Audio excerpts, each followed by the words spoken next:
देखिए, ये सब न्यायालय का मामला है और न्यायिक प्रक्रिया में जो माननीय न्यायालय की तरफ से सभी सबूत, गवाह और सभी तथ्यों को देखते हुए कोई फैसला लिया जाता है, तो न्यायालय के किसी भी फैसले पर किसी भी राजनीतिक दल को कोई टीका टिप्पणी नहीं करनी चाहिए। इसलिए न्यायालय के फैसले का हम लोग भी हमेशा सम्मान करते हैं और कोई इस पर प्रतिक्रिया नहीं है। एमबीए संकट के बीच तेजस्वी यादव ने भगवा पार्टी पर गैर भाजपा सरकारों को अस्थिर करने का आरोप लगाया है। कहा है कि बिहार में भी ऐसा हुआ, अपनी सरकार जब गई थी तो। देखिए, तेजस्वी यादव जी एक अपरिपक्व नेता प्रतिपक्ष के रूप में हमेशा बयान देने के लिए जाने जाते हैं और इसी बाबत वो हमेशा बयान देते भी हैं। उनके दिमाग में एक चीज़ हमेशा क्लियर होनी चाहिए कि वो लोग भले ही दिवा स्वप्न देख रहे हों, लेकिन बीते विधानसभा के चुनाव में बिहार की जनता ने नीतीश कुमार जी के चेहरे पर एनडीए को अपना मैंडेट दिया है। सरकार बड़ी मजबूती से अपना कार्यकाल पूरा करेगी।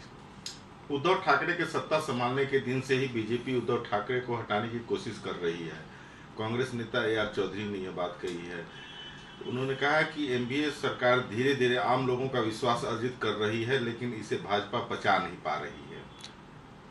देखिए, महाराष्ट्र में जो गठबंधन हुआ था वो पोस्ट इलेक्शन गठबंधन हुआ था, प्री इलेक्शन गठबंधन नहीं था। गठबंधन जिन भी परिस्थितियों में हुआ, जिन पार्टियों के बीच हुआ, वो सबके सामने है। अभी जो संकट वहाँ है वो भी सबके सामने है। चूँकि हम लोग की पार्टी वहाँ नहीं है और इस बाबत हम लोग की क्या प्रतिक्रिया हो सकती है। जो कुछ भी वहाँ होना है संवैधानिक तरीके से होना है। एनडीए के राष्ट्रपति चुनाव के उम्मीदवार द्रौपदी मुर्मू ने पीएम मोदी, कैबिनेट मंत्रियों, बीजेपी और एनडीए शासित राज्यों के सीएम की उपस्थिति में अपना नामांकन दाखिल किया। एनडीए के राष्ट्रपति चुनाव के उम्मीदवार द्रौपदी मुर्मू ने कांग्रेस के अंतरिम अध्यक्ष सोनिया गांधी, पश्चिम बंगाल की सीएम ममता बनर्जी से भी बात की। एनसीपी प्रमुख शरद पवार से भी उन्होंने राष्ट्रपति चुनाव में उनकी उम्मीदवारी के लिए अपनी पार्टी का समर्थन मांगा।